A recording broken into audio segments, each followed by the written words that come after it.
A continuación, Red Patria Nueva, Radio Vanguardia y el Sistema Nacional de Radio de los Pueblos Originarios presentan el programa Dialogando con el Pueblo. Un programa destinado al análisis y el comentario de lo más destacado en materia de información generada en los últimos días a nivel nacional e internacional en las voces de los protagonistas de la noticia. Dialogando con el Pueblo. Con ustedes, los conductores. ¿Qué tal? ¿Cómo están? Un fraternal saludo cordial a todos los amables oyentes del programa Dialogando con el Pueblo a través de la Red Patria Nueva, Radio Vanguardia, líder del sistema de radios de los pueblos originarios, y el periódico de alcance nacional Ahora el Pueblo. Ingresamos a una época donde el consumo de alimentos, bebidas, ropa, artefactos de la línea blanca, pasajes, regalos, fiestas, entre otros, se incrementa y los mismos requieren el concurso de las autoridades para evitar especulaciones con los precios, como el que sucede ahora con el tema del diésel y la gasolina.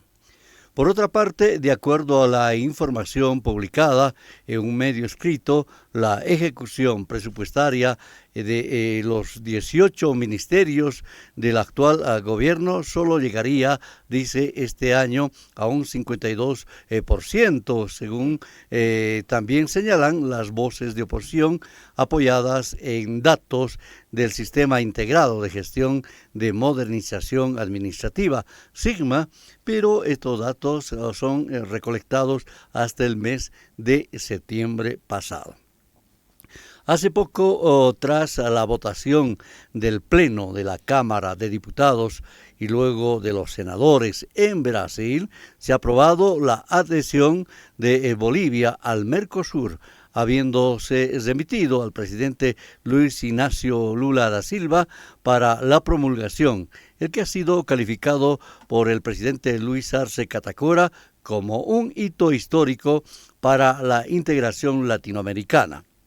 Entre otros temas importantes, sin duda, está la determinación de la reunión de los fundadores del MAS IPCP desarrollada esta semana en Potosí, donde se ha determinado solicitar al Pacto de Unidad a que convoque a un congreso político del MAS IPCP con el propósito de lograr la unidad de este instrumento político y de las organizaciones sociales, además de la población. Este evento de los fundadores también ha determinado recuperar el plan de gobierno de 1995 y declarar persona no grata. Reiterar prácticamente este hecho de persona no grata a Evo Morales, que estaría, dice, haciendo daño al instrumento político por intereses más personales, dejando de lado el estatuto orgánico. Estos temas, tópicos relacionados a la economía, el trabajo que cumplen para evitar la especulación en los precios, los alimentos y otros como de la gasolina, van a ser abordados en el programa de la fecha Dialogando con el Pueblo. Y claro, no podemos dejar de lado la determinación del Tribunal Supremo Electoral que autoriza el revocatorio para que el presidente Luis Arce Catacora, David Choquehuanca, que de hacerse efectiva este hecho, requieren en conseguir 1.782.769 firmas hasta el mes de enero del 2024. El que, de acuerdo a las organizaciones sociales que se han contactado con nuestros medios de comunicación, no van a lograr, porque la gran mayoría de las organizaciones sociales han señalado respaldar al actual gobierno de Luis Arce Catacora y David Choquehuanca. Para tratar estos temas ya estamos aquí, vamos a dar la bienvenida al panel de invitados, vamos a saludar, es un placer para nosotros contar con Gustavo Torrico, viceministro de Coordinación y Gestión Gubernamental. Bienvenido. Muchísimas gracias, muy amable. Saludamos a Miguel Clares, analista, economista. Bienvenido, Miguel. ¿Cómo estás, estimado Rubén? Agradecido por esta invitación nuevamente. Muy buenos días a toda la audiencia. Queremos saludar a Rufo Calle, ex ejecutivo de la Confederación Sindical Única de Trabajadores Campesinos de Bolivia. Rufo, bienvenido. Gracias, un saludo cordial a todo el país. Saludamos también a Efraín Moyo, secretario de Comunicación de la Confederación Sindical Única de Trabajadores Campesinos de Bolivia. Bienvenido, Efraín. Hermano Rubén, a través de tu medio, Majayaltehuicpan, para todos los hermanos a lo largo del Estado plurinacional, especialmente para las organizaciones sociales, Copanacar, Mahacha, Comantagua, a nombre del Ejecutivo Nacional Lucio Quispe de la Confederación Sindical Única de Trabajadores Campesinos de Bolivia. Quiero saludar a Armin Flores, secretario de Actas de la Confederación Sindical Única de Trabajadores Campesinos de Bolivia. Bienvenido. Muchas gracias, un saludo revolucionario y bueno, prestos a informar y hacer un análisis de la situación política y la coyuntura actual que está ocurriendo en Bolivia. Arrancamos de manera inmediata con Armin, o más bien con Miguel Clares, nuestro analista, economista, para que nos señale esa determinación, o más bien ese informe, ese anuncio, esa publicación que se dio en las últimas horas en un medio escrito de alcance nacional, donde se dice que la ejecución presupuestaria de los 18 ministerios del actual gobierno solo van a llegar este año a un 52%, con cifras que arroja el Sigma. Decía, pero no contempla, porque al parecer esto se recoge hasta el mes de septiembre. Un criterio tuyo, Miguel. Bueno, sí, esta noticia muestra una vez más, ¿no?, la línea tendenciosa que busca generar algunos medios de comunicación para alarmar inapropiadamente, ¿no?, a nuestra población boliviana. Hay varios elementos a considerar con esta noticia, ¿no? En primer lugar, es un dato que se ha capturado, ¿no?, hasta el mes de septiembre, indica la noticia, ¿no? Pero no debemos olvidar que los meses con mayor movimiento económico, tanto en el sector público como privado, se da el último trimestre, ¿no? Estamos hablando de octubre, noviembre y diciembre, ¿no?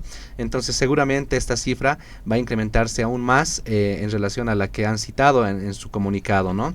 Asimismo, es importante señalar que pese a que es un dato preliminar al mes de septiembre, siempre es bueno compararlo, ¿no? Es fácil señalar un monto y decir que estamos casi a la mitad o que no se ha ejecutado correctamente.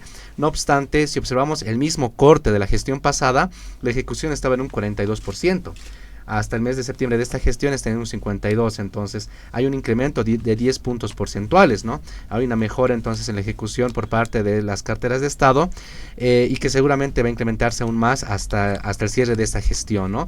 Es un elemento que hay que destacar y es primordial, ¿no?, para no alarmar inapropiadamente a la población boliviana. Además que no debemos dejar de lado que Bolivia no es ajena, ¿no?, al contexto internacional y nacional que se vive, ¿no?, en factores que generan unos elementos de incidencia negativa, ¿no?, a la economía nacional. Estamos hablando de algunos problemas a nivel internacional, ciertos intentos de boicot a nivel interno que en cierta forma atrofian también, ¿no?, lo que es el movimiento de la inversión pública y también por ende a la ejecución del presupuesto de las carteras de Estado, ¿no? Pero pese a todo esto se muestra un esfuerzo por parte de las entidades para seguir ejecutando la planilla presupuestaria, ¿no? Perfecto, viceministro, ¿un criterio sobre el particular? Sí, a ver, comparto con el compañero el hecho de que el último trimestre es donde se invierte más. Eso es una lógica, por muchos temas, desde el consumismo hasta la finalización de una gestión. Pero yo no me preocuparía tanto de cuánto es el porcentaje de la inversión, o sea, del presupuesto, ¿no? Porque a mí me preocuparía la calidad de esta inversión. Si he invertido en caminos, si he invertido en hospitales, si he invertido qué sé yo, en plantas industriales, puede que haya invertido menos, pero ha invertido con calidad. No nos olvidemos que en muchos periodos, sobre todo el periodo neoliberal, pues, lo que hacían era el último trimestre comprar alfombras, tazas, nuevos escritorios, o sea, se compraban hasta zapatos, ropa, todo con tal de gastarse la plata. Pero la inversión, ¿dónde estaba en realidad? Entonces a mí me preocupa esto de la inversión. Lo que sí podemos decir es que la inversión en todo este periodo es de alta calidad. Las plantas industriales, la inversión en el ILB, la inversión última en el Mutum, con ese reactor termonuclear, como le llaman, el semejante monstruo que se ha traído para hacer este tema, y que van a dar su fruto a principios de año, ¿no? Porque Mutum empieza a producir para el mercado, cubriendo todo el mercado interno, hasta marzo del 2024. Y ILB empieza a producir, o sea, a vender, ¿sí?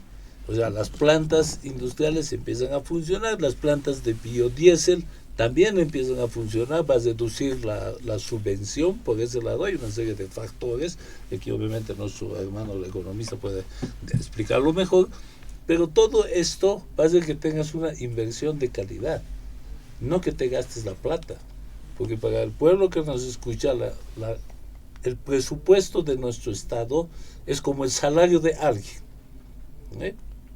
Si yo tengo mi salario, a ver, le pongamos ya 20,000, y me gasto los 20,000, pero me lo he gastado en el preste y en la chupa, ¿estaba bien gastado? Y si me he comprado zapatitos, me he comprado un casito para vender fruta, no sé, puede que haya gastado menos, pero lo he invertido. Y este es otro tema que también hay que explicarlo en lo que va de la deuda. Los señores estos nos andan criticando de la deuda, ¿sí? Si hay una deuda para la planilla 100, para pagar salarios, para gastar en cosas superfluas, eso es un crimen. Pero si hay una deuda que adquieres para inversión, eso es lo mejor que puedes hacer. Y lo nuestro está invertido, pues, en las plantas, etcétera, etcétera. O sea, no nos hemos gastado ni un peso en el gasto corriente. Ni un solo peso. Y eso se los podemos decir. Ahora, ese es uno de sus caballitos de Troya, ¿no? Nos estamos endeudando ya, cada hijo debe no sé cuánto, ¿no? Es fácil sacar cifras sobre este tema, pero eso es lo que en realidad está ocurriendo con la deuda, ¿sí? Entonces todo esto te van diciendo, al igual que van repitiendo como un eco vacío el hecho de decirte, cierren de una vez esas empresas deficitarias.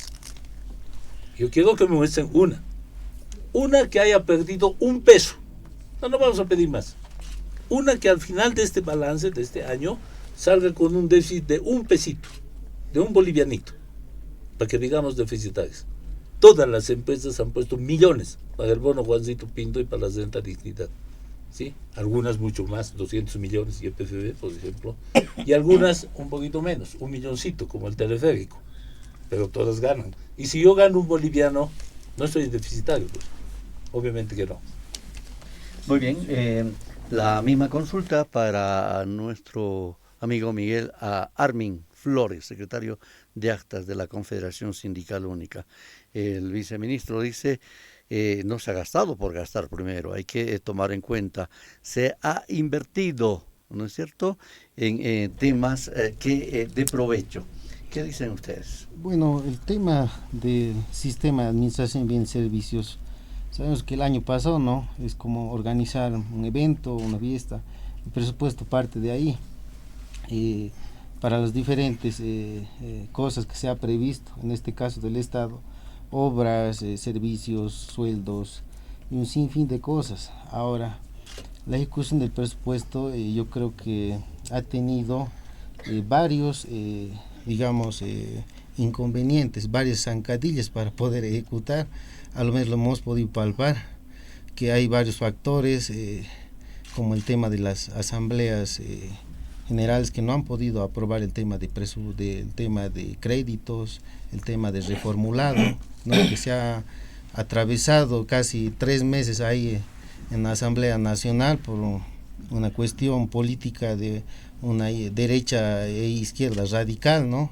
Entonces vemos preocupante el tema, pero como lo han dicho anteriormente, no es subsanable, no es que no sea sobrellevable.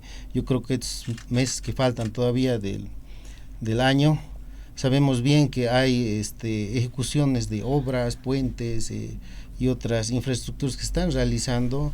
Yo creo que ya van a venir a cobrar la planilla de servicio y bueno, ahí se va a ir bastante el tema presupuestario, de ya, como decir, que ya están comenzando a avanzar. Y bueno, hay otras cosas también que ya se dejan pagas, ¿no?, para el siguiente año. Yo creo que ya va a elevar un poco ese porcentaje, pero en sí el atacar el tema de cuánto porcentaje lleva el gobierno da a entender que pues quieren boicotear, pues, ¿no? De una u otra forma quieren hacer parecer que no estaría haciendo nada, pero yo creo que en los hechos la población boliviana se dará de cuenta cómo estamos, pues, ¿no?, viviendo hoy en día. A lo menos que estamos próximo a diciembre, a Navidad, ya yo creo que ajusta el bolsillo a todos los bolivianos, ¿no? Eso es bueno en concreto. Muy bien, Efraín. Ya dicen algunos medios y voces de la oposición que en estos últimos meses la economía pues de alguna forma ha estado empeorando y vaticinan que el año 2024 va a ser peor. Como organización, como Confederación Sindical Única de Trabajadores Campesinos de Bolivia, ¿cómo evalúan el tema económico? Primero, creo que en el mismo Estado hay una especie de burocracia que no te permite, digamos, avanzar de manera temporal, digamos, en función del tiempo. No puede ser que los indicadores, por ejemplo, entre septiembre y noviembre hablen de que la ejecución de proyectos llegue solamente entre el 22, 30 hasta 52% en lo mejor del plazo. Creo que cada entidad debería de hacer una administración en el término económico productivo de manera contemporánea, trimestral, ¿no? Y para que podamos llegar a un fin del año no con estos indicadores. A estas alturas debería estar ya en el ajuste presupuestario por lo menos un 80%, porque muchos de los municipios, y si bien los anteriores en algunos momentos otras gestiones, ya tenían un 80-85% y cerraban, diríamos, con un porcentaje entre 90%. Por ejemplo, el caso del ministerio de la hermana Virginia, por ejemplo, veíamos este tipo de indicadores, ¿no? Entonces creo que mostramos de que no sé si es un problema de la burocracia o un problema, diríamos, de falta de ejecución de nuestros ministros. Si bien son ministros técnicos, en algún momento creo que no tienen estos, hemos decir, como organización social nosotros hemos sido críticos en el sentido de que no hay algunos planes, por ejemplo, en este tema del problema de la sequía, el problema de lo que estamos pasando ahora. A un lado hay sequía, por otro hay inundación, pero no hay un plan de contingencia a partir de los ministerios. Y eso es una crítica que hacen los movimientos sociales, porque no podemos actuar de acuerdo a la coyuntura, de acuerdo al momento, sino tienen que ver planes generales. Por ejemplo, el tema de la sequía no es un tema que viene de ahora, es un tema que viene de mucho más atrás. Este tema no está bien enfocado. Y creo que son el tema de los ministros, ¿no? Y que hacen quedar mal en algún momento a nuestro presidente, ¿no? Por otro lado, creemos que nosotros como organizaciones sociales tiene que haber una atención rápida a las necesidades. Pero si no están concretizadas en este tema, ha sido bien claro el cabildo. En el cabildo del pueblo nosotros determinamos que tiene que haber un avance y una evaluación a los ministros, ¿no? Creo que eso también las organizaciones sociales lo estamos reapropiando, estamos encaminados en esa tarea y vamos a ir en función de esa lógica, ¿no? Si bien acompañamos este proceso, pero creemos que hay que profundizar el proceso de cambio y democratizar mejor el tema del manejo de los recursos, también tiene que haber resultados por nuestra parte. Algún rato decimos, creo que los ministros técnicos no están aplazándose porque no son ministros políticos. Si bien quieres una ejecución del 100% de tus tareas, pero también tienes que ver un resultado y una respuesta a las necesidades generales del pueblo, ¿no? Nosotros como movimiento campesino en algún momento exigimos cómo, por ejemplo, podemos superar este tema de la sequía. Decimos, Si en un plan de contingencia lo que debería haber, por ejemplo, en este momento hay una deforestación, deberíamos trabajar con el tema de la forestación, porque la única forma de, si tenemos plantas, árboles, nosotros vamos a tener agua y también vamos a hacer un clima que cambie. Estamos luchando, cierto, frente a medidas climatológicas no creadas por nosotros, sino creadas por el imperialismo. El imperialismo se ha creado este tema de la deforestación, del calentamiento de la capa de ozono, con esta evolución de los carbonos, por ejemplo, a nivel de las industrias. Pero creo que ahora nosotros, de forma práctica, tenemos que empezar a agarrar de manera conjunta estos elementos y darle una respuesta como conjunta, diremos, del aparato ejecutivo, también con acompañamiento de los movimientos sociales. Muy bien, Rufo, en algún momento dijiste que hoy la coordinación entre los trabajadores del agro, las organizaciones sociales, es diferente. Se puede hacer esa coordinación. Antes no existía ese. Con ese detalle, una evaluación tuya, por favor. Bueno, antes quiero, Rubén, saludarte, y Miguel, de mucho tiempo a Gustavo, y verlos a estos dos jóvenes, elementos muy importantes de la Confederación Sindical Única de todos los campesinos de Bolivia, ¿no? Y desearles siempre a la Confederación que lleven adelante, porque llegar a ese cargo no es fácil, ¿no? Bueno, en el tema específico tenemos que hablar del gasto público, como decía Gustavo también, del gasto público. Muchas veces muchos alcaldes, gobernaciones en nivel central del Estado, cuando no hacen inversión van al gasto público, ¿no? Hay dos cosas que hay que separar, ¿no? Uno es inversión pública, que tiene que tener retorno económico, por eso es inversión. Inversión significa, ¿no es cierto? Es decir, es como comprar un producto y después vas a tener réditos, ¿no es cierto? En el gasto público ya no va a haber retornos, en ahí acudimos ya a compra de bienes, en fin, ¿no es cierto?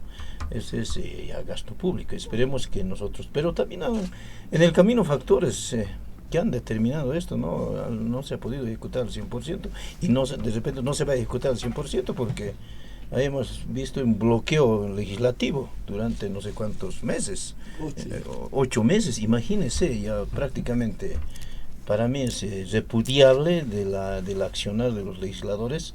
Los legisladores han venido más bien a empujar este proceso, sobre todo la economía del país cuando estaba hundido, estaba bajo la tierra durante el 2019-2020, entonces recién se ha recuperado el Estado boliviano, entonces por lo tanto hay factores, hay elementos que han incidido a que esto sea así, ¿no es cierto? Pero estos recursos no se va a perder, nadie se lo va a llevar, sino que se va a llevar pues al siguiente presupuesto, ¿o no es así? ¿No? Entonces, como administración pública sabemos esa situación, yo creo que no estamos perdidos ahí. Yo creo que el año siguiente va a ser muy diferente, estimado Rubén. En este contexto adverso internacional del que se habla, el ministro de Economía y Finanzas Públicas, Marcelo Montenegro, en conferencia de prensa, Miguel, hace poco ha señalado que Bolivia tiene un crecimiento económico y que él mismo va a continuar en la próxima gestión 2024. Además, ha manifestado que Bolivia tiene una inflación controlada que no pasa, decía, del 1.5%. Adelante. Evidentemente, mira, estamos a unos días ya de que se trate en el legislativo el presupuesto general del Estado 2024. Previamente a esto, el ministro de Economía ha señalado algunas cifras, ¿no? Como bien señalabas, el crecimiento económico, ¿no? Al segundo trimestre de esta gestión, tenemos una tasa de crecimiento de 2,2%. ¿Por qué esto es importante? Porque si observamos el crecimiento económico de los países vecinos, observamos tasas negativas. En países como Uruguay, Ecuador, están entrando en un periodo en el que su economía no está creciendo. Más bien Bolivia está mostrando un dinamismo económico en ese sentido. En materias de inflación, por ejemplo, que es a lo que a la población le interesa saber, ¿no? Cómo van los precios en el mercado, en nuestra canasta familiar. La inflación está en torno al 1,5% hasta septiembre. Es un elemento también importante porque países vecinos ya tienen 2 dígitos de inflación. Es decir, que sus ingresos les alcanza cada vez para comprar menos cosas, ¿no? En el caso boliviano se está precautelando el cuidar el bolsillo de la población a través de varias medidas que se han ido desarrollando desde mucho tiempo atrás, ¿no? Entre esos destaca, por ejemplo, la subvención a los carburantes, que el mismo presidente ha señalado que es un tema sumamente delicado, pero que no se va a quitar, precisamente porque preserva, ayuda el bolsillo a que no se afecte el bolsillo de los bolivianos, ¿no? También tenemos el tipo de cambio, un tipo de cambio que está estable, genera certidumbre económica y en ese sentido tampoco existen presiones inflacionarias, ¿no? Entonces todos estos indicadores desmienten, ¿no?, lo que algunos medios de comunicación tendenciosos buscan, ¿no?, que es generar especulación, miedo en la población, y algunos políticos disfrazados de analistas que pretenden engañar a la población con noticias que no son reales, ¿no? Los indicadores son públicos, están bajo estándares internacionales, no son un invento, son los mismos indicadores que calculan varios países y Bolivia está mostrando un buen desempeño en ese sentido. Perfecto, viceministro. Muchos analistas han coincidido en señalar y calificar de histórico de que Bolivia se integre al Mercosur gracias al apoyo de Brasil. Realmente es un paso trascendental, como dice el propio presidente del Estado Plurinacional de Bolivia. Es un hito histórico, no solo para Bolivia, sino para la integración latinoamericana, dijo. Exactamente eso es, un hito histórico. No nos olvidemos que Bolivia ha estado peregrinando por la América para ser aceptada en el Mercosur. Primero sufrimos el bloqueo constante, sistemático de la Argentina, el gobierno derechista de Macri, ¿no?, que no nos permitió. Es más, dijo claramente que mientras esté en manos de Argentina, Bolivia no es parte del Mercosur. Pero luego, ante la caída de Macri y la ascensión de Fernández, se abre un espacio. Y cuando estamos lo más felices de poder vencer ese escollo, al otro lado, en el Brasil, Jair Bolsonaro, la ultraderecha en el gobierno. Lo mismo que ocurre hoy con la Argentina, la ultraderecha en el gobierno. Pero el espacio político que se ha abierto ha sido suficiente para que Brasil acepte, porque Fernández ya aceptó en Argentina hace rato, para que Brasil acepte nuestra participación, y como todo es por consenso en el Mercosur, ¿sí?, hoy ya podemos sentirnos miembros plenos del Mercosur. Ahora esto es cómo sabremos y cómo lo manejamos también. Ese es un hecho, porque no nos olvidemos que somos uno de los más pequeños también en el ruedo. Somos los más pequeños en el ruedo, ¿no? Nuestra industria es todavía incipiente, etcétera. Entonces, nos va a servir cómo lo manejamos para que nos sirva y cómo eliminamos también ciertas cosas negativas que nos va a traer. Pongo un ejemplo, la liberación de impuestos a la exportación en la Argentina sí puede hacernos un daño, sí podría hacernos un daño muy fuerte, pero la dolarización que se pretende, más el alza de vida en la Argentina, sí puede favorecernos enormemente para que nosotros tengamos un mercado abierto a todo, de venderles todo a los argentinos. Entonces, y está obviamente con Brasil, los acuerdos, los otros países. Entonces, acá se tiene que ver ya la capacidad del gobernante en utilizar este instrumento que es el Mercosur y este sistema de integración en el que estamos. Perfecto.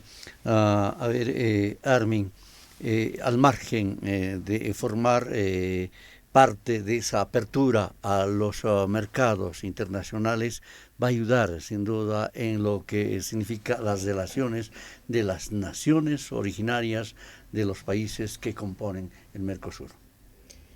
Mire, como te diría, estamos mal, pero vamos bien, ¿no? El tema es de que hay varias acciones que se deben desarrollar y como Bolivia estamos recién arrancando el motor, ¿no? Y hay varios impedimentos que impiden. Hay pendiente bastante, diríamos, industria en el tema del litio, el tema de la explotación y exploración del gas, del petróleo, se ha visto paralizada o digamos ha tenido una recesión por el tema de que las exploraciones todavía están pendiente.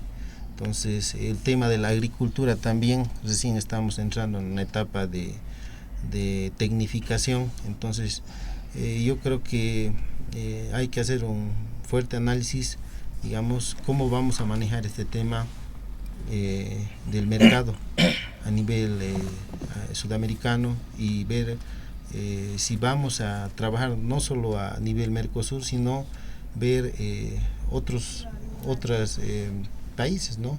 Tenemos el tema de Asia, Rusia, Europa y otros productos también que, bueno, nosotros a lo menos como organizaciones campesinas, como productores del agro, no tenemos la misma capacidad o la misma forma de producción. Nuestra producción, digamos, no es sistemática, tema transgénica, nosotros nos vamos por el tema de la vida, por el tema del cuidado de la madre tierra. Y bueno, como decía hace rato aquí nuestro viceministro, el tema es calidad, ¿no? Y nosotros lo que ofrecemos con los productos que se producen naturalmente es que estamos ofreciendo salud, calidad de vida para todos, digamos, los bolivianos y aquellos que quisieran comprar nuestros productos, ¿no? Yo creo que va a ser la forma en cómo vendamos, no es la cantidad con la que la hagamos, sino que encontremos esa calidad que yo creo hoy en día se está perdiendo, ¿no?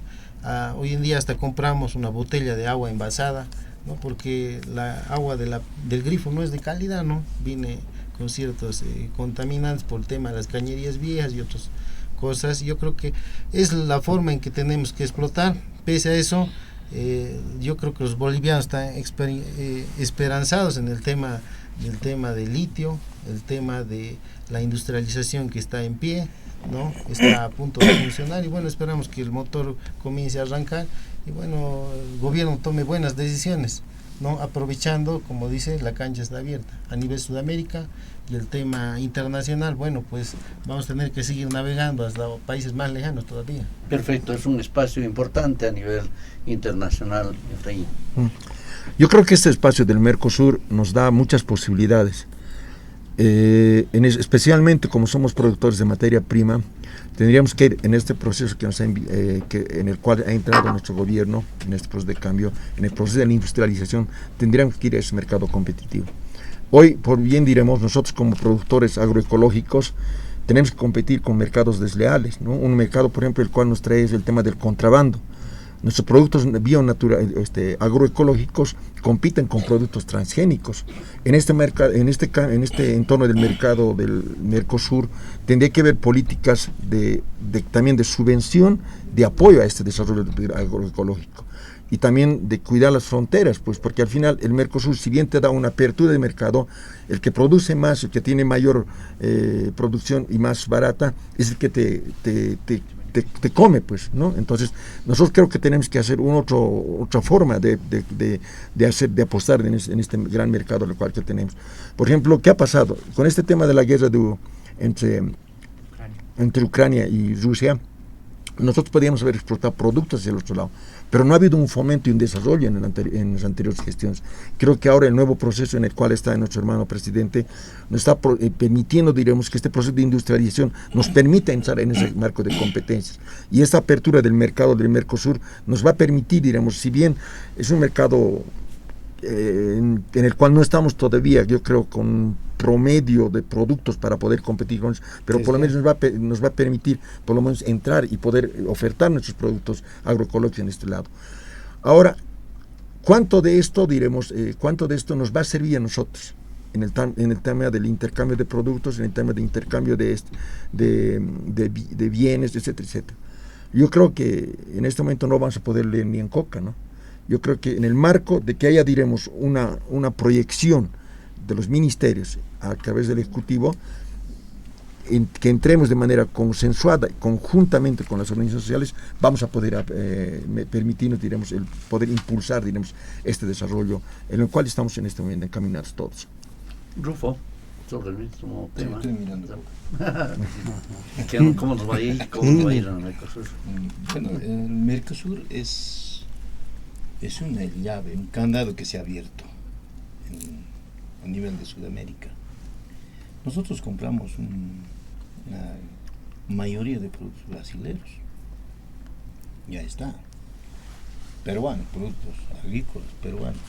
Por el tema de sequía, ahora de Bolivia están llevando ahora, ¿no es cierto?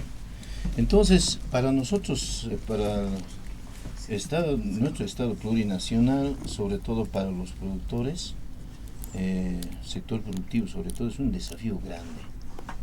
Y tiene que haber cambios de políticas públicas, en este caso oriental. De repente me atrevo a decir que hay que cambiar, por ejemplo, la matriz económica, el financiamiento, tiene que ir dirigido tecnificación, asistencia financiera, en fin, ¿no es cierto?, al sector productivo sobre todo, ¿no?, agropecuario, ¿no?, porque sigue siendo China, incluso Estados Unidos, los primeros productores del mundo que exportan.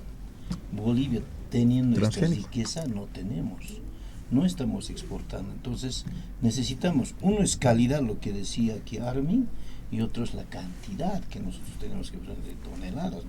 Nosotros tenemos un potencial, que es la producción. En este momento que tenemos todavía reservas, en este momento, tierras fértiles todavía tenemos, no estamos explorando. Por lo tanto, ese desafío tenemos, y ese desafío también tiene nuestro Estado, los administradores del Estado, ¿no? Segundo, que la preocupación tiene que ir aquí ahora, el desafío sobre todo es de nuestras organizaciones sociales que están acá presentes, por ejemplo, no solamente el sector campesino, el sector artesano, todos los que son emprendedores. Entonces, para nosotros es un gran desafío esto. Entonces se puede. Perfecto. Le vamos a agradecer a nuestro viceministro Torrico por haber participado de este panel. Le quiero hacer una pequeña consultita y me responde y se va. Viceministro, usted ha descartado cualquier decretazo para las elecciones judiciales. Así es.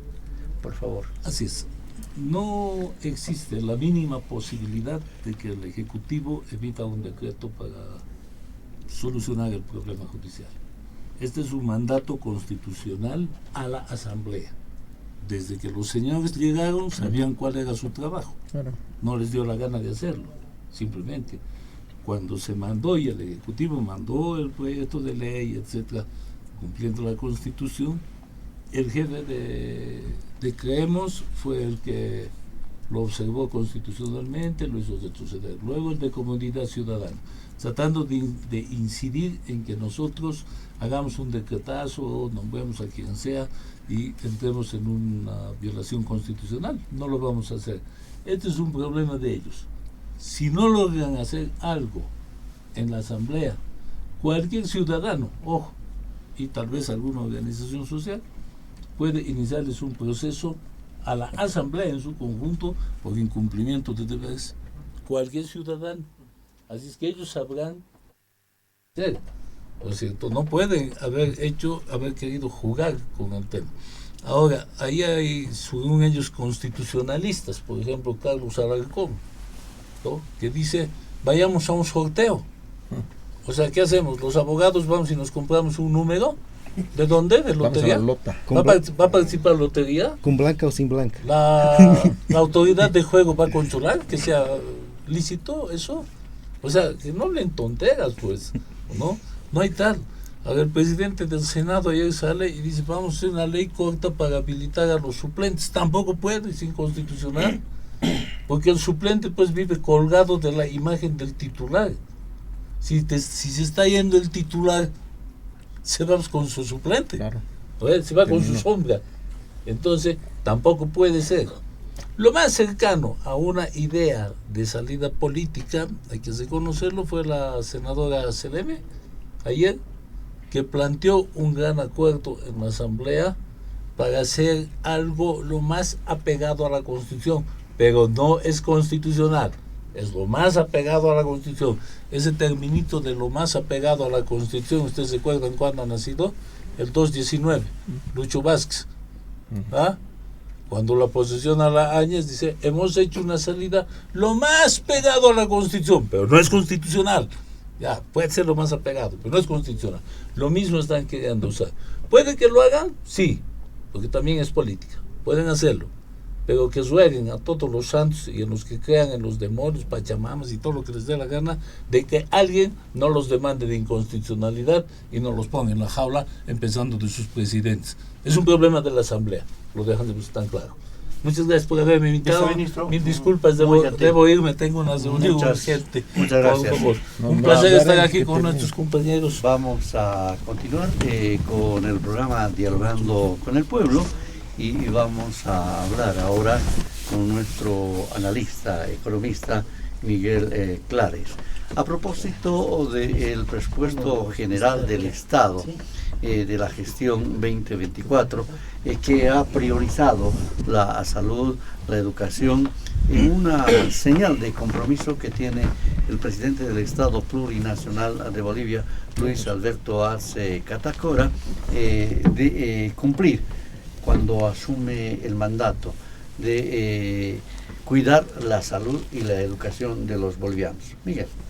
Precisamente, mira, en estos últimos 2 años, ¿no?, que hemos visto ya los presupuestos impulsados por el actual presidente Luis Arce, se ha visto reflejado el fortalecimiento que hay, el apoyo a la demanda que tienen los bolivianos, ¿no? Salud y educación.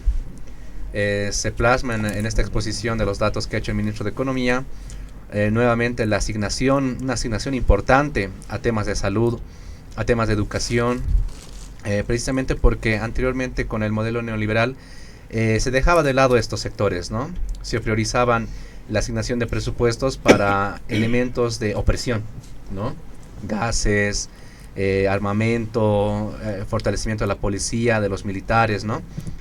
Pero ahora se está priorizando lo que es tema de salud y educación, que es muy importante, ¿no?, para generar un desarrollo económico, ¿no? Y es lo que caracteriza a nuestra economía.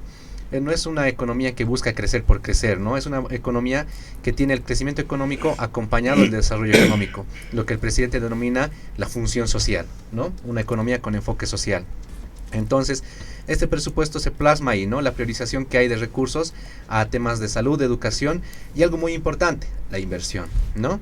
Inversión pública que se traduce en crecimiento económico en el mediano y largo plazo y generación de fuentes de empleo, que particularmente para estos 2 últimos presupuestos que hemos visto, están buscando encaminar la profundización de la industrialización con sustitución de importaciones, ¿no? Que sin duda es el elemento que va a generar mejores resultados en la economía boliviana, ¿no? Entonces es un elemento, pero que la población tiene que entender que no es un trabajo solo del gobierno, ¿no? Es un trabajo de todos los bolivianos, del sector público, del sector privado, desde los hogares, desde las empresas, desde un empresario hasta la caserita que está en las calles, ¿no? Es un trabajo de todos los bolivianos para poder impulsar esta política que va a generar buenos réditos para el país. Perfecto. Hace poco, el presidente del Estado Plurinacional de Bolivia dijo que de forma gradual se está recuperando la economía, gracias también, subrayaba, al concurso de las organizaciones sociales que emiten lineamientos para cumplir propósitos, sobre todo en el área rural. Acaba de decir Miguel, esto tiene que ver también con la industrialización. ¿Qué opinas sobre este particular, Armi?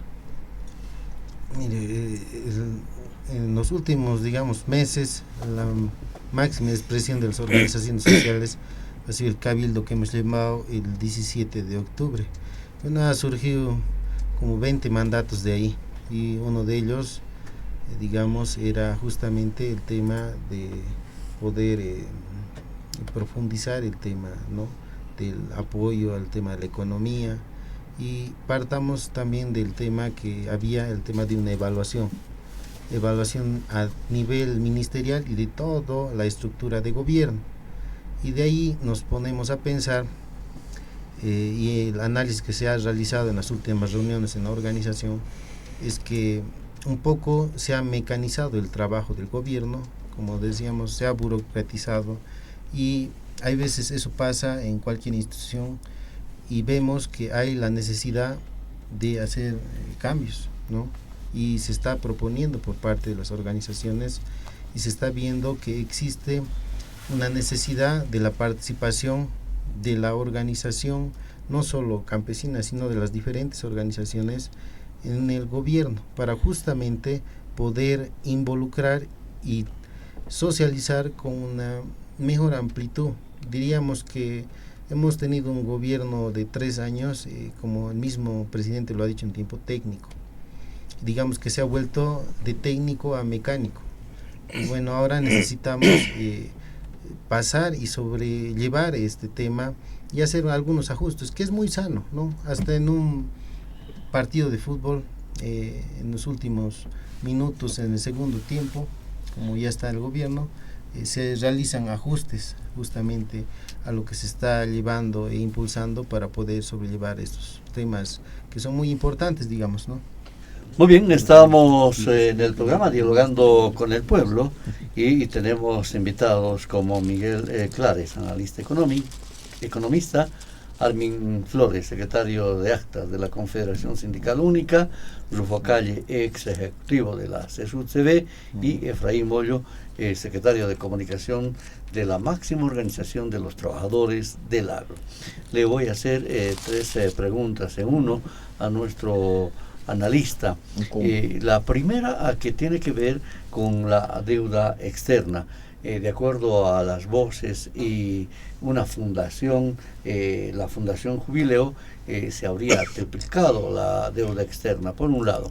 Por otro lado, el presupuesto general del Estado o el gobierno ha señalado a través del ministro Marcelo Montenegro que se garantiza la subvención de los hidrocarburos y por lo tanto dice no se va en todo caso, como señalan algunas voces, se va a cortar, sino está garantizado 10.508 millones de bolivianos para la tranquilidad de los bolivianos. Y la tercera, querido Miguel, Bolivia proyecta una tasa de crecimiento del PIB de 3.71%, una tasa de inflación del 3.60% y un resultado fiscal de 7.80%, de acuerdo al ministro de Economía Marcelo Montenegro, que lo dio a conocer en una conferencia de prensa.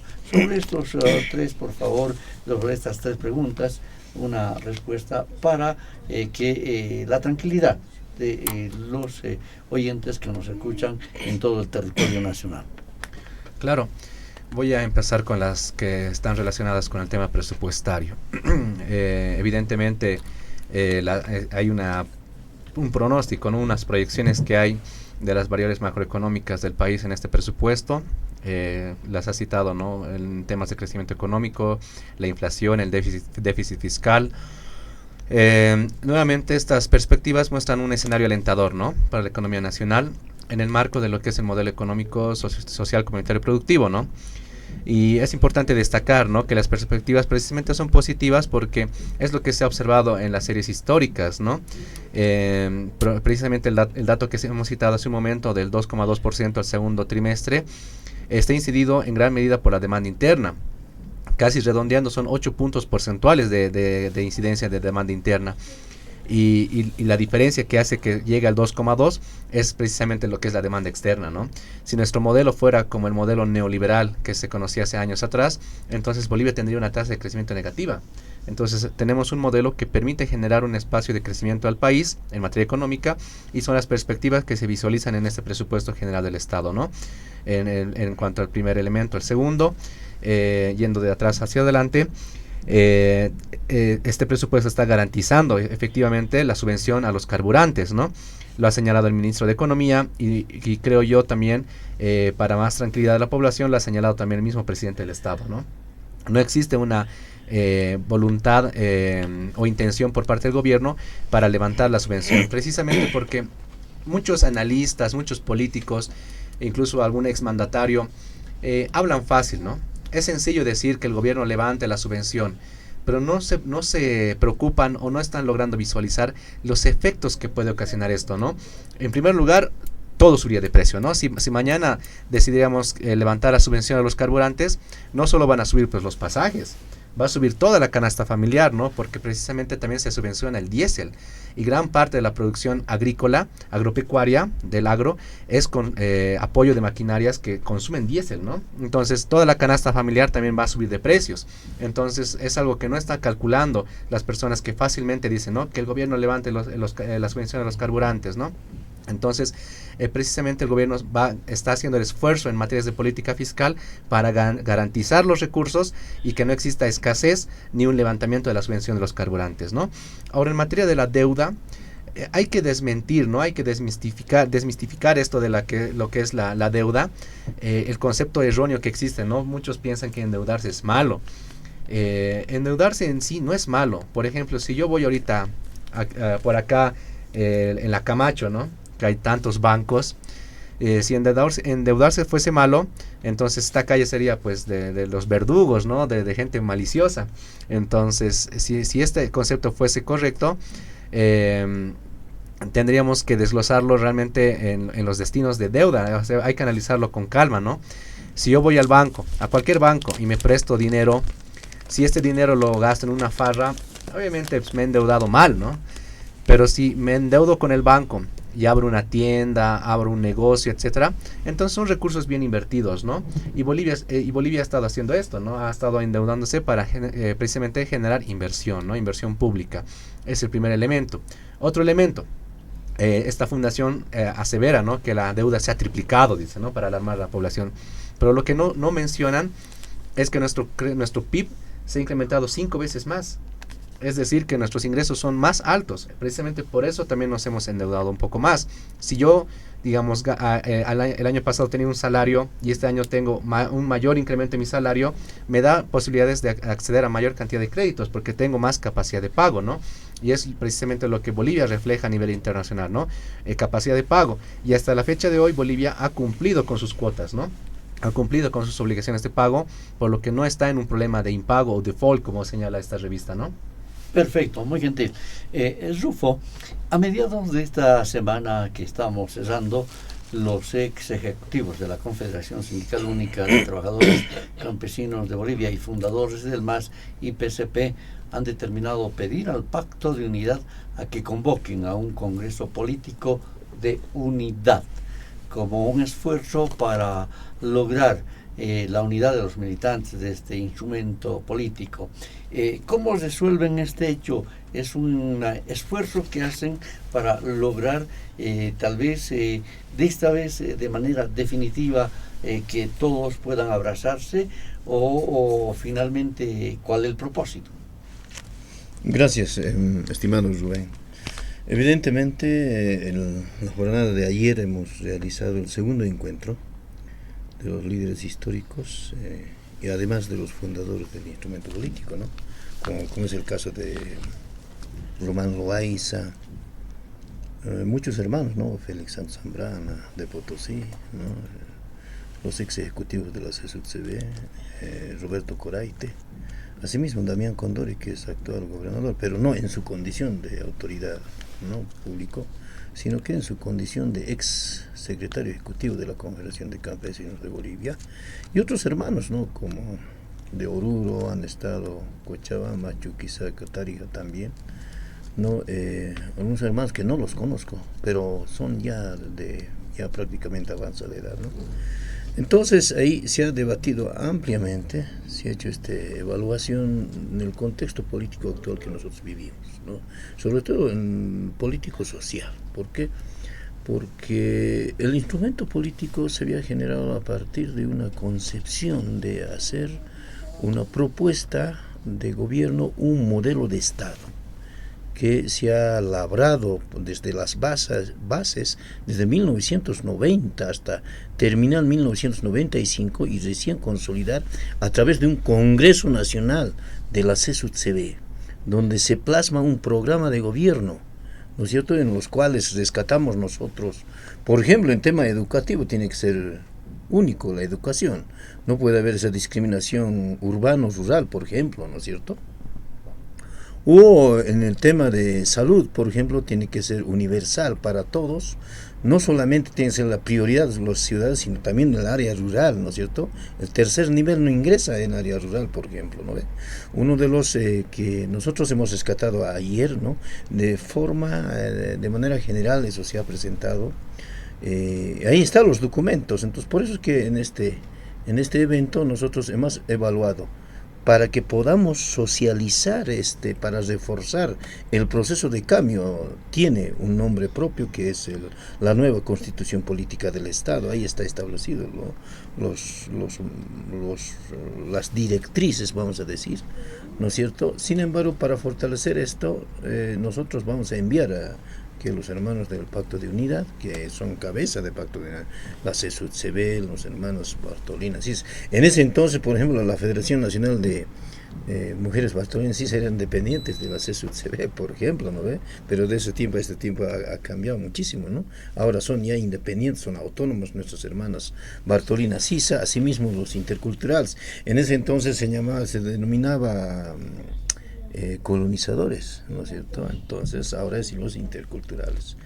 Ellos, como en este espacio que es de evaluación, que es muy independiente, nosotros hemos concluido que determinando a que nosotros recomendamos, ¿no? Nosotros no somos una organización en este momento en ejercicio, sino somos ex autoridades sindicales. En esa condición nosotros recomendamos al Pacto de Unidad, encabezado por la CSUTCB, los interculturales, nuestros hermanos Bartolinas y demás organizaciones que se están sumando, ¿no es cierto? O deberían de sumarse, ¿no es cierto?, en torno a que es en este momento institucional. Entonces, en su debido momento nos vamos a enviar los documentos, estamos adjuntando algunos antecedentes más, ¿no? Enviarlos para que sean considerados y que puedan plantear. En el tema político, ¿verdad?, nosotros vemos con mucha preocupación esta polarización dentro del instrumento político de más IPCP, ¿no es cierto? Por un lado hay que analizar qué es IPCP, cómo nació en 1995. Primero fue APO, por ejemplo, en Potosí, después fue ASP, ¿no? ¿Quién estaba a la cabeza?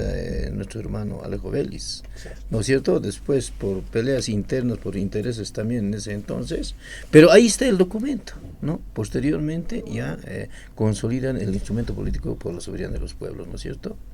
Entonces había encomendado a Evo Morales, por ejemplo, por 2 años, pero ahora creo que ya lo tienen, no sé, más de cuántos años, ¿no? Entonces, por lo tanto, nosotros, estimado Rubén y los que están en el panel, seguimos siendo nosotros, los ex autoridades sindicales, seguimos siendo afiliados nosotros.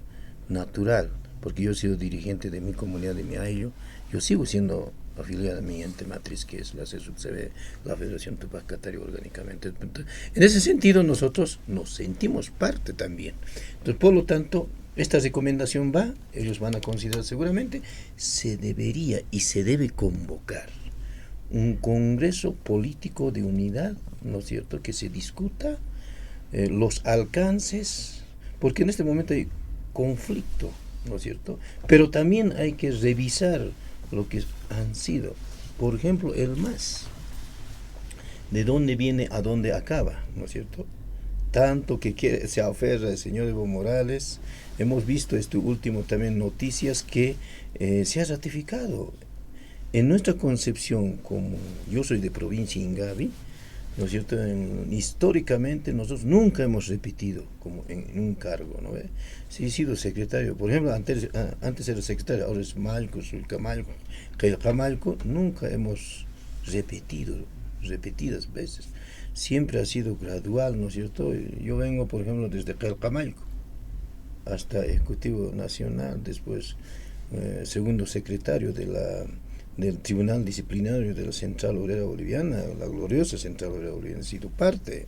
Entonces, por lo tanto, jamás hemos repetido nosotros. Entonces, eso está violando prácticamente, pero entendemos también, ¿no? Ya es un hermano prácticamente, yo diría, del pasado.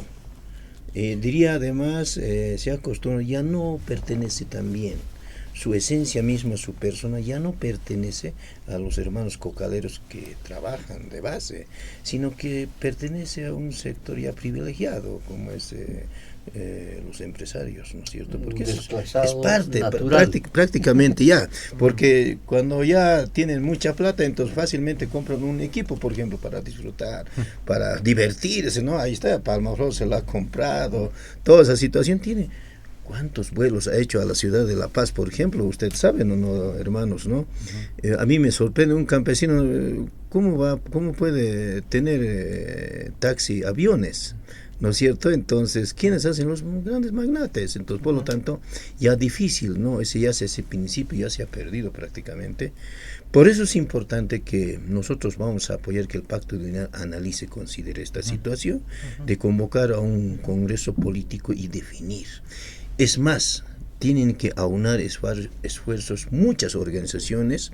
No podemos permitir, es un perjuicio para la juventud en su conjunto, es proscribir las aspiraciones de los liderazgos, ¿no es cierto? Estamos hablando de liderazgos. ¿Cuáles son las características del líder?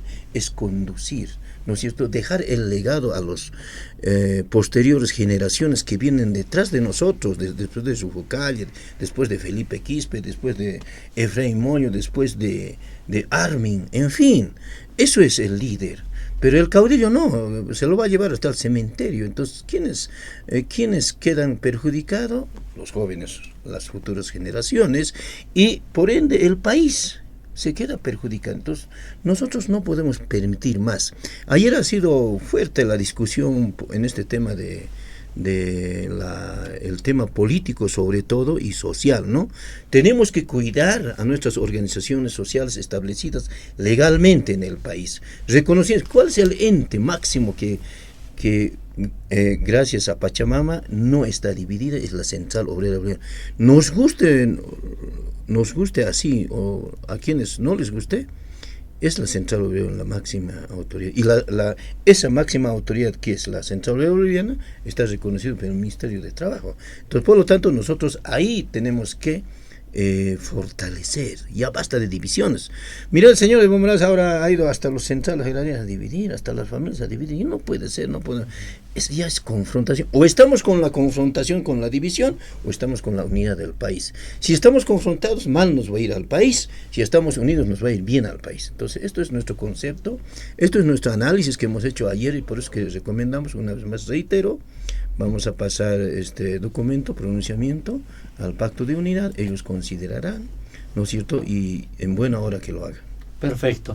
Muy bien. Efraín, ya conoces esa posición de pedir al Pacto de Unidad a que convoquen a un Congreso Político de Unidad, pero también se suma otro pedido, ¿no es cierto?, que han señalado que deben convocar a un cabildo abierto para elegir, dice, es un desafío a los próximos candidatos de las elecciones 2025. Voy contigo, Efraín. Bueno, hermano Rubén, yo creo que toda la población boliviana, en primer lugar, ha visto cuál ha sido la actitud del expresidente Evo Morales y todo el grupo laucaeña, ¿no? Parece que igual que el equipo están en descenso, pues, ¿no? Como los laucaeños. Yo creo que Palmaflor ya salió del marco del fútbol boliviano, y creo que también ellos están aferrándose a eso desesperadamente, tratando de constituirse, digamos, tratando de robarnos nuestra organización, nuestro instrumento político de la soberanía de los pueblos. Creo que esta lectura también lo tienen los fundadores, los ex ejecutivos de la CSUD-CD, los ex representantes de las organizaciones sociales. Y no estamos, creo que un poco nosotros desenfocados en ese sentido. Vamos en una misma línea política, con un horizonte casi común. Un congreso político de unidad sí se puede dar entre todos los hermanos que estamos apuntados, pero creo que hay las cabezas visibles que no están con nosotros. Ellos han ido a dividir. Es más, cuando decíamos de nuestro Congreso Nacional de la CSUD, se ve como nunca han llevado cadenas, palos, piedras, dinamita, gases, y han tratado de destrozar el Congreso. Esa actitud es la que están demostrando en este momento en todo lado. Y creo que esto ha visto a la población general, y en un acto desesperado por ejemplo, lo que ha visto en la federación en la reunión, en el congreso que han tenido las 6 federaciones del Chapare, que ahora creo que son 5 nomás, porque uno se ha separado de ellos. Las 5 federaciones ratifican como candidato a Evo Morales, en un marco lógico de seguir en esa campaña política, en esa campaña de promocionar candidatos cuando no es la coyuntura, ¿no? Volviendo al mismo hecho, yo creo que el Congreso, la reunión o la Asamblea Nacional de los 6 dirigentes, cuando nos dicen en un Congreso político de unidad y después volver a elegir a nuestros candidatos presidenciales, diremos, a través de un cabildo, nos están mostrando una línea, una forma democrática de participación. Al igual como esta visión, hay otras propuestas también dentro del Pacto de Unidad, dentro de las organizaciones sociales. Y nosotros, como es por conducto correcto, una vez que nos llegue el documento, lo vamos a hablar a nivel de organización, vamos a tomar en cuenta estas y otras posiciones. Y de forma democrática lo vamos a también nosotros sacar una respuesta a partir de esto. Pero yo creo que en este rumbo no solamente están ellos, sino es la gran cantidad, el grueso de la población boliviana, de las organizaciones sociales, también estamos en ese camino, de ir hacia el marco de la unidad, de fortalecer este proceso, de profundizar el proceso de cambio, pero a la vez también de fortalecer este proceso democrático. Y frente a eso creo que estamos luchando en esta coyuntura. Ya lo que decíamos, lo que ha pasado, por ejemplo, este pacto de la vergüenza de los Jampenjanes a la cabeza de Andrónico, obviamente propiciado por Evo Morales, que ahora ya se han abrazado, ¿no? entre Camacho y Mesa, están haciendo, y ahora tienen un nuevo aliado, ¿no? Marcet, el narcotraficante, ya están haciendo un conjunto, un equipo para deteriorar el proceso democrático, para deteriorar el instrumento político de soberanía de los pueblos. Entonces creo que frente a esto también existen estas voces, como estas voces que han venido de los exdirigentes, hay otras voces, de unirnos, de poder juntos poder defender este Estado plurinacional. Perfecto, estamos ya cerrando el programa, dialogando con el pueblo, entendemos que ya hemos cumplido, nos falta, a ver, una consulta te quiero hacer ahora a ti, Armin. En las últimas horas, el Tribunal Supremo Electoral ha autorizado la revocatoria para Luis Arce Catacora y David Choquehuanca. Pero al mismo tiempo las organizaciones sociales en el país, muchas de ellas ya en repercusiones sobre esta noticia, han manifestado y han ratificado que van a respaldar y van a cuidar que el presidente Luis Arce Catacora culmine su gestión. Quiero conocer un criterio tuyo. Bueno, hemos visto bastantes procesos, digamos, electorales propiciados tanto por la derecha y ahora, bueno, están propiciados por la misma, a los radicales, van a fracasar. Ya en el tema de los jueces había el año pasado, ¿no?, que han comenzado con esa amenaza. Igual con el tiempo la población está cansada y quiere resultados y no quiere estar en una etapa electoral continua, ¿no? Entonces, más bien, algo claro que nos ha dejado el Cabildo del 17 es de que está toda la población apoyando al actual gobierno y, bueno, no va a permitir esa desestabilización. Ahora, el tema de evaluar un revocatorio, digamos, ¿con qué reivindicación? Si los factores económicos dicen que el gobierno va bien, para mí revocatorio sería para la Asamblea Plurinacional, que digamos que la que está ahorita fracasando, y va a ser claro el enfoque, que la población va a rechazar esta propuesta. Y yo creo que ni siquiera van a completar a las firmas de lo que pide el Tribunal Supremo Electoral. Y bueno, hasta ahí nomás se va a pagar hasta fin de año esto. Rufo, adelante. Sí, al mismo tema, ¿no? Me llama la atención, ¿no?, los que se dedican a perjudicar el buen desarrollo de la democracia, pero al mismo tiempo no se dan cuenta. O sea, es en desmedro de la economía del país. Imagínense, ¿cuántos millones se ha gastado en el referéndum? Entonces, va a ser igualito. Entonces, están yendo en contra de la economía del pueblo, en contra de la economía. En vez de dedicarse a presentar proyectos productivos, ¿qué hacer? Se dedican a esta situación política. Entonces, para mí prácticamente es repudiable de estos, los que se están atreviendo, ¿no? Nosotros ayer hemos determinado todos aquellos autoridades del nivel central del Estado, del nivel departamental y municipal que han sido electos son constitucionales y deben acabar su gestión.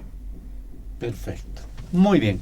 Amigos oyentes, ustedes han sido muy amables en habernos prestado su atención hasta estos momentos. Quiero agradecer a Miguel Clares, nuestro analista economista, Armin Flores, secretario de Actas de la Confederación Sindical Única de Trabajadores Campesinos de Bolivia, al viceministro Gustavo Torrico, quien ha estado participando también en este programa, a Rufo Calle, ex ejecutivo de la Confederación Sindical Única de Trabajadores Campesinos de Bolivia, Efraín Moyo, secretario de Comunicación de los Trabajadores Campesinos del país. Amigos oyentes, muchas gracias. Jayaya, Bolivia. Dialogando con el pueblo. El análisis y el comentario de las noticias más destacadas en los últimos días retornará el próximo fin de semana en las voces de los protagonistas. Muchas gracias por su gentil atención. Sigan en sintonía de la Red Patria Nueva y Radio Vanguardia, líder de las RPOs.